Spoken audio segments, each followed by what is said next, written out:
Thank you, everybody. Very nice. Nice to see you.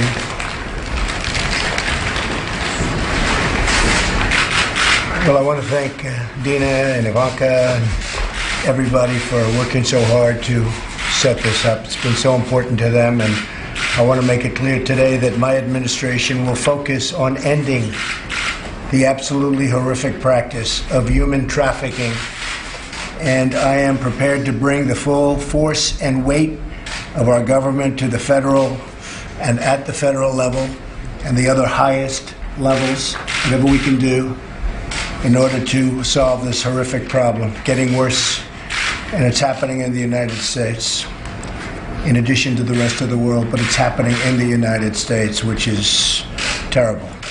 Human trafficking is a dire problem, both domestically and internationally, and is one that's made really a challenge, and it's really made possible to a large extent more of a modern phenomenon by what's taking place on the internet, as you probably know.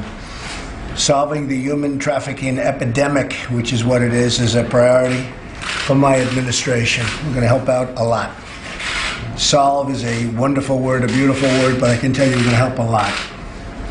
I'll direct the Department of Justice, the Department of Homeland Security, and other federal agencies that have a role in preventing human trafficking to take a hard look at the resources and personnel that they're currently devoting to this fight.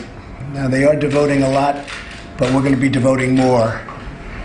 Dedicated men and women across the federal government have focused on this for some time. As you know, a lot of you have been dealing with the federal government, and it's been much more focused over the last 4 weeks, I can tell you that.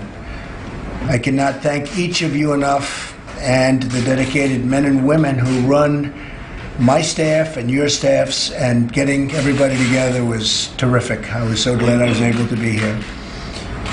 You start with really a tremendous amount of energy and blood, sweat and tears. Government can be helpful, but without you, nothing would happen. So, again, I want to thank everybody in this room. It's a very, very terrible problem. It's not talked about enough. People don't know enough about it. And we're going to talk about it, and we're going to bring it out into the open, and hopefully we're going to do a great deal to help prevent some of the horrific, really horrific crimes that are taking place. And I really can say in this country, people don't realize how bad it is in this country, but in this country and all over the world. So thank you all for being here. Thank you very much. Thank you. Okay, thank you. President there publicly condemning human trafficking. This is the second roundtable of the day, a number of CEOs there, and also of note of the two roundtables he held today. At both, his daughter Ivanka was seated at the table. But off of our massive, I still have my panelists with me, off of our massive discussion on immigration, we've just gotten some news.